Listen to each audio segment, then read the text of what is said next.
जुड़ चुकी हैं और साथ ही हमारे साथ बाकी संवाददाता भी हमारे साथ जुड़ चुके हैं। एक एक करके सभी का रुख करते हैं, लेकिन सबसे पहले जरा हर्षा जी का रुख कर लेते हैं। हर्षा जी, आज का ये बड़ा कार्यक्रम है और दो देशों के बीच की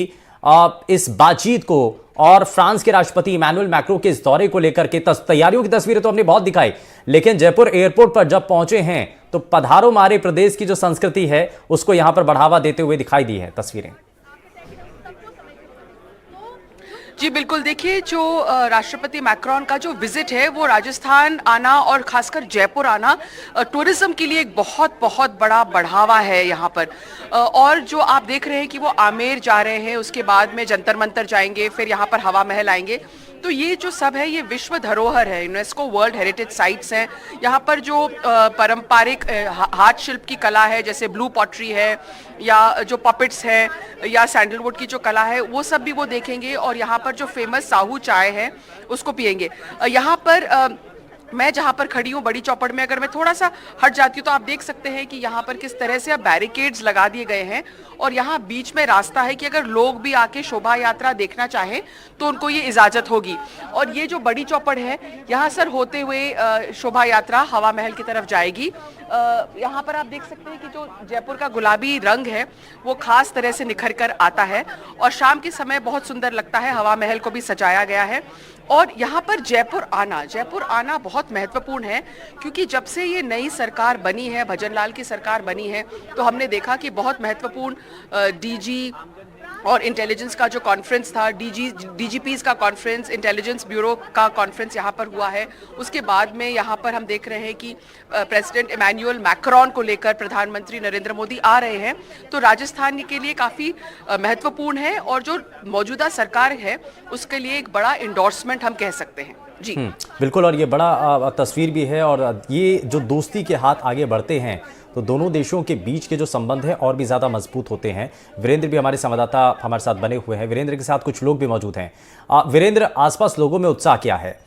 फ्रांस के राष्ट्रपति का ये दौरा, उनके स्वागत के लिए राजस्थान तैयार, कई तस्वीरें भी हैं, लेकिन लोगों के मन में उत्साह क्या है?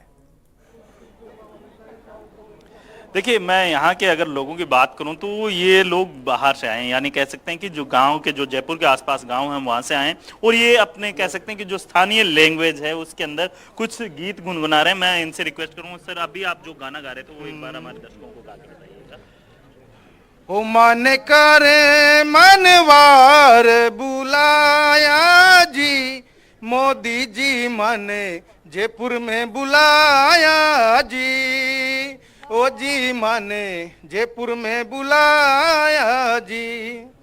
ओ मैं तो पुष्कर विधान सभा आया जी, सुरेश जी रावत के संग आया जी। जय श्री राम। देखिए, मैं आपको बताना चाहूँगा कि जिस तरीके से इन्होंने पूरा कह सकते हैं कि अपना जो इंट्रो है, कहाँ से आए हैं, पुष्कर विधानसभा क्षेत्र से आए हैं, सुरेश रावत जी के समर्थन में आए हैं, तो इस तरीके से इन्होंने पूरा कह सकते हैं कि जो गा कर इन्होंने अपनी जो कह सकते हैं कि अपनी भावना व्यक्त की है। यही कला होती है और इसीलिए आप राजस्थान के जो कलाकार हैं, जो कला है वो छुपती नहीं है, वो उभर करके सामने आई जाती है। मैं वापस लौटूंगा, लेकिन इस बीच हमारे साथ दो संवाददाता और जुड़ चुके हैं। मुबारिक खान भी हमारे साथ जुड़ चुके हैं और साथ ही उमा शंकर सिंह हमारे साथ वरिष्ठ सहयोगी हमारे साथ जुड़ चुके हैं। मैं जरा जल्दी से रुक कर लेता हूँ उमा जी का। उमा शंकर सर, एक चीज़ बताइए, क्योंकि हम सांस्कृतिक रूप से और मेज़बानी के तौर पर जो स्वागत इमैनुअल मैक्रों के लिए जो किया जा रहा है, जो तैयारियां की जा रही हैं, उसकी तस्वीरें और तैयारियों की तस्वीरें लगातार हमने अपने सभी दर्शकों को दिखाई हैं, लेकिन दोनों देशों के बीच ये दोस्ती मजबूत होती हुई दिखाई दे रही है। इसका आने वाले समय में असर क्या होगा?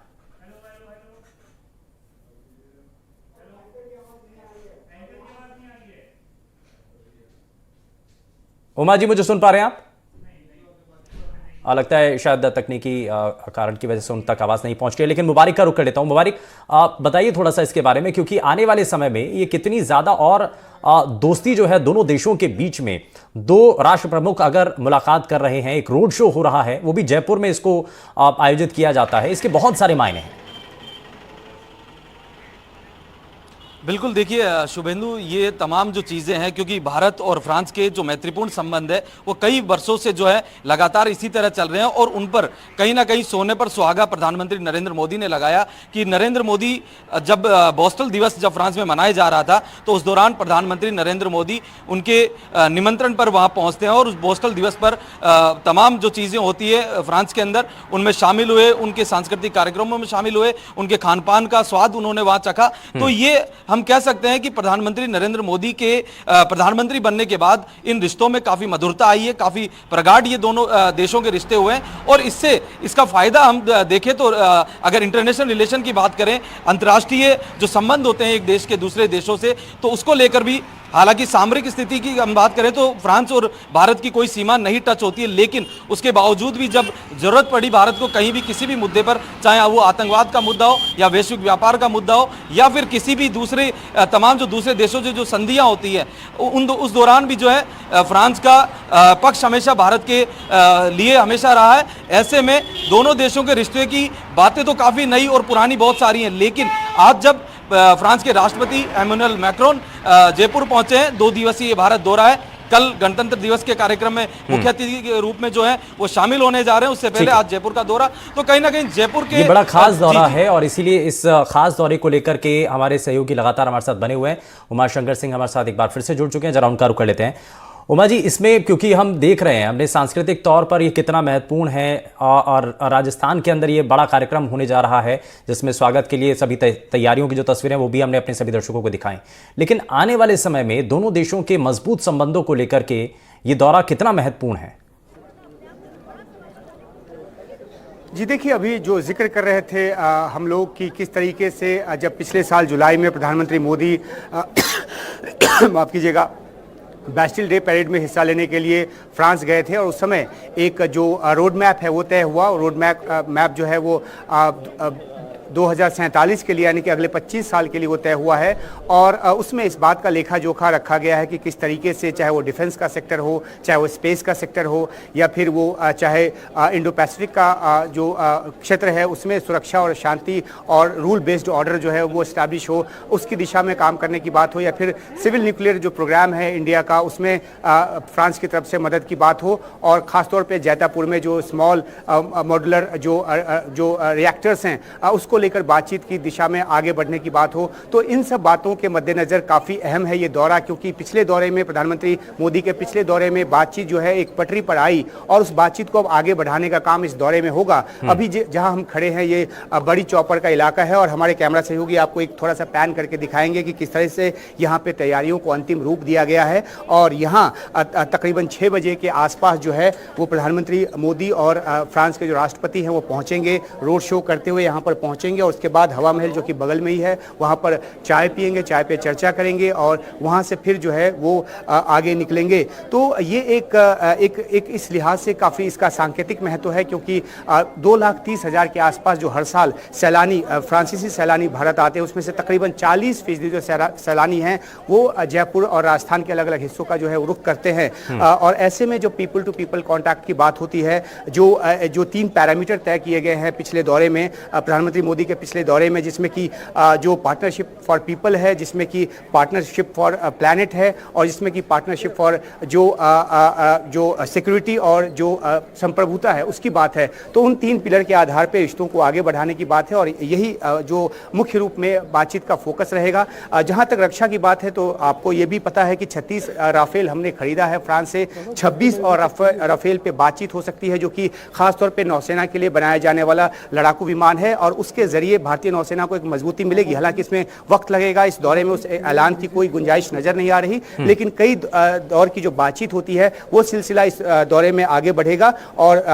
जाहिर सी बात है कि अगर एक बार ये समझौता हो जाता है तो 50,000 करोड़ रुपए का जो ये समझौता है तो बड़ी डील की तरफ बातचीत आगे बढ़ सकती है। और तो इसलिए इस दौरे का न सिर्फ राजनयिक तौर पे महत्व है बल्कि सांस्कृतिक तौर पे भी महत्व है, जिसके लिए यहाँ जयपुर जो है तैयार है, इंतजार है फ्रांस के राष्ट्रपति मैक्रोन का। बिल्कुल, और इसीलिए आप क्योंकि एयरपोर्ट पर जब पहुंचे तो उनका स्वागत करने के लिए राज्यपाल भी पहुंचते हैं, मुख्यमंत्री भजनलाल शर्मा पहुंचते हैं, विदेश मंत्री एस जयशंकर पहुंचते हैं। तो ये दौरा बेहद महत्वपूर्ण है। मैं वापस से ज़रा जयपुर में हर्षा जी हमारे साथ, हमारे सहयोगी लगातार मौजूद हैं। हर्षा जी, हमने देखा क्योंकि लोगों के मन में एक पर्सपेक्टिव अलग नज़र आ रहा है। लोग ये देख रहे हैं कि देखिए साहब, अब फ्रांस के राष्ट्रपति भी आ रहे हैं और हमारे देश के प्रधानमंत्री साथ में एक रोड शो भी कर रहे हैं, तो लोगों के बीच में एक अलग इमेज बिल्ड होती है।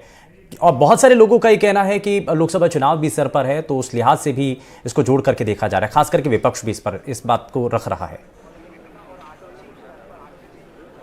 जी बिल्कुल, देखिए ये दूसरा दौरा है प्रधानमंत्री का। यहाँ पर अगर हम देखें कि यहीं से उन्होंने रोड शो किया था, लोकसभा जो फाइनल राजस्थान का कैंपेन था उसका रूट भी यही था। और अब भी अगर आप देखें तो जिस तरह से यहाँ पर जगह बनाई गई है और लोग यहाँ पर उनको खड़े होने की इजाजत रहेगी, वो आ जाएंगे 4 बजे से हम देखेंगे कि लोगों का आना शुरू हो जाएगा। और जैसे वीरेंद्र ने आपको बताया कि अलग अलग विधानसभा से आ रहे हैं, सिर्फ जयपुर के ही लोग नहीं हैं, रासा सिंह रावत की कॉन्स्टिट्यूएंसी पुष्कर से आए हैं, तो अलग अलग विधानसभा से लोग आ रहे हैं। तो डेफिनेटली एक टाइम है जब राजस्थान की जो राजनीतिक एक तरह से लीडरशिप है उसको शोकेस करने का और राजस्थान को ये बताने का कि जो वो पहले से बीजेपी कहती आई है, एक प्लेटफॉर्म है, एक राजनीतिक मंच है, ये बताने का कि अब यहाँ पर एक जो डबल इंजन की सरकार है वो अब काम कर रही है। तो इसका राजनीतिक महत्व जरूर है और इसका राजनीतिक इंटरप्रिटेशन भी है। अच्छा, इसमें एक पहलू और भी है, इसमें राजस्थान के लोगों के लिए क्या बड़ा सवाल ये भी है, क्योंकि हमने देखा कि हस्तशिल्प, आपने एक रिपोर्ट भी कवर की थी जिसमें हैंडीक्राफ्ट की जो चीज़ें हैं उनको आगे बढ़ाने के लिए, क्योंकि इससे पहले बहुत हद तक उन चीज़ों को लेकर के डाउनफॉल नज़र आया था, लेकिन यहाँ से उन चीज़ों को, हैंडीक्राफ्ट की चीज़ों को अगर जब प्रमोट किया जाएगा वैश्विक मंच पर, जब वो तस्वीरें वापस से दिखाई देंगी, वो प्रोडक्ट नज़र आएंगे, तो डिमांड भी बढ़ेगी और राजस्थान के लोगों के लिए नए अवसर भी बनेंगे। देखिए बिल्कुल, जो मीडियम और स्मॉल स्केल इंडस्ट्री है वो बहुत इंपॉर्टेंट है राजस्थान की इकोनॉमी के लिए और भारत की इकोनॉमी के लिए। तो टूरिज्म है या medium and small scale industry है वो बहुत इंपॉर्टेंट है और इसमें जो हैंडीक्राफ्ट है वो medium and small scale industry में आता है। जेम्स एंड ज्वेलरी और जेमस्टोन भी राजस्थान में बहुत ही महत्वपूर्ण है और बहुत ज़्यादा जीडीपी को कंट्रीब्यूट करता है। तो ये 3 टॉप परफॉर्मिंग सेक्टर्स हैं राजस्थान के लिए। और यहाँ पर अगर जैसे एक बड़ा स्ट्रॉन्ग मैसेज जाता है कि अगर ब्लू पॉटरी है या मीनाकारी ज्वेलरी है या सैंडलवुड के आर्टिफैक्ट्स हैं, उनको अगर कोई देखता है, खरीदता है और वो एक वर्ल्ड स्टेज पे दिखाई देते हैं तो एक एंडोर्समेंट जरूर होता है और मार्केट में कई एवेन्यूज खुलते हैं। वैसे भी जो फ्रांस के साथ जो आप उमा शंकर बता रहे थे, जो स्ट्रेटेजिक पार्टनरशिप है, उसके अलावा एफडीआई जो है, फ्रेंच कंपनीज का जो इन्वेस्टमेंट है वो भी अच्छी मात्रा में है भारत में। और ये जो पार्टनरशिप है बिजनेस डील्स का भी, डिफेंस डील्स के अलावा जो बिजनेस पार्टनरशिप्स हैं वो भी राजस्थान और पूरे देश के लिए बेनिफिशियल रहेंगे। मैं वापस से जरा उमा जी का रुख कर लेता हूँ। उमा जी, इसमें क्योंकि आपने राफेल का जिक्र किया, तो दोनों देशों, क्योंकि द्विपक्षीय वार्ता भी होनी है, दोनों देशों के बीच में जब बातचीत होगी, बड़े पॉइंट्स क्या रह सकते हैं? जी देखिए, जैसा कि हम अपने दर्शकों को बता रहे थे कि जो डिफेंस है वो एक बहुत बड़ा मुद्दा है भारत और फ्रांस के बीच, और जो एक बहुत ही जो स्ट्रेटेजिक पार्टनर है फ्रांस, वो बनकर उभरा है। खासतौर पे अगर 1998 से देखें, 1998 की बात अगर याद करें तो जिस समय भारत ने परमाणु परीक्षण किया था और पश्चिमी देश और अमेरिका समेत तमाम जो देश हैं प्रतिबंधों की बात कर रहे थे, उस समय फ्रांस ने प्रतिबंधों का साथ नहीं दिया था और सीतापुर रिएक्टर के लिए जो फ्यूल है वो देना उसने उस पर सहमत हुआ था। 1998 में ही जो एक स्ट्रेटेजिक पार्टनरशिप की जो बात बनी वो 25 साल अपने पूरे कर चुकी है। और इस मौके पर जब भारत हथियारों की तरफ देखता है और आत्मनिर्भरता की तरफ देखता है तो फ्रांस वो देश है जहां से उसे लड़ाकू विमान भी मिल रहे हैं, आगे भी मिल सकते हैं, और साथ ही साथ टेक्नोलॉजी ट्रांसफर की जो बात है वो भी हो सकती है, और को प्रोडक्शन की बात जो है इंडिया में वो भी, उस पर भी बात आगे बढ़ सकती है, ताकि जो आत्मनिर्भरता की जो बात भारत करता है उस दिशा में वो अपना एक बड़ा कदम उठा पाए। तो डिफेंस तो एक सेक्टर है ही, लेकिन इसके अलावा अगर हमने, जैसा कि अभी मैंने बताया कि जो सिविल न्यूक्लियर जो एक इशू है उसको लेकर भी जो जैतापुर खासतौर पे जो प्लांट है वहां पर छोटे मॉड्यूलर जो रिएक्टर्स हैं उसको लेकर बातचीत जो है वो आगे बढ़ने की संभावना इस दौरे में जताई जा रही है। और साथ ही साथ इंडो पैसिफिक जो कि बहुत ही चिंता का क्षेत्र बन गया है, खासतौर पे जिस तरह से चीन उस इलाके में अपना वर्चस्व दिखाने की कोशिश करता है, तो ऐसे में फ्रांस और भारत ने, जो पिछले साल प्रधानमंत्री मोदी जब गए थे फ्रांस, तब उस समय जो एक रोड मैप तय हुआ था वो इंडो पैसिफिक को लेकर भी तय हुआ था, और किस तरह से इस इलाके को रूल बेस्ड रखें और कैसे यहाँ पे जो फ्री मूवमेंट हो जो जहाज़ों की उसको सुनिश्चित करें, कोई एक देश अपना वर्चस्व दिखाए। तो इसमें भारत और फ्रांस का जो नज़रिया है वो एक जैसा है। तो ऐसे जो मुद्दे हैं, चाहे वो द्विपक्षीय मुद्दे हों, चाहे वो क्षेत्रीय मुद्दे हों, चाहे फिर अंतर्राष्ट्रीय जो इश्यूज हैं, उस पर भी डिस्कशन होने की संभावना है। हम देख रहे हैं कि 2 साल होने को आए हैं यूक्रेन रूस जंग के, अभी तक वो खत्म नहीं हो रहा। इस बीच जो आर्थिक जो उसका दुष्प्रभाव है वो दुनिया की अर्थव्यवस्था पे नजर आ रहा है। इस बीच में इजराइल हमास जो जंग है वो भी लंबा खिंचता जा रहा है। लाल सागर में किस तरह के डिस्टर्बेंस हैं जिसमें हुती विद्रोहियों की तरफ से हमला किया जा रहा है, तो उससे भारत पर भी उसका असर पड़ सकता है, फ्रांस पर भी उसका असर पड़ सकता है, क्योंकि वो एक मुख्य जो व्यापारिक मार्ग है वहाँ इस तरह की रुकावट पैदा होने से दुनिया की अर्थव्यवस्था डामाडोल हो सकती है। तो ऐसे कंसर्न वाले जो मुद्दे हैं उन मुद्दों पर भी चर्चा होगी, द्विपक्षीय मुद्दों पर भी चर्चा होगी, और जो क्षेत्रीय जो इश्यूज हैं उसको लेकर तो बातचीत ही होगी ही होगी। कई ऐसे बड़े मुद्दे हैं जिनको लेकर के अंतर्राष्ट्रीय स्तर पर चुनौतियां दोनों देशों के लिए हैं, तो उस पर भी बातचीत होगी। खैर, बहुत शुक्रिया उमा जी, आप जुड़े हमारे साथ। हर्षा जी का जरा रुक कर लेता हूं, उसके बाद मैं वापस लौटूंगा वीरेंद्र के पास। हर्षा जी, कुछ जानकारी है आपके पास?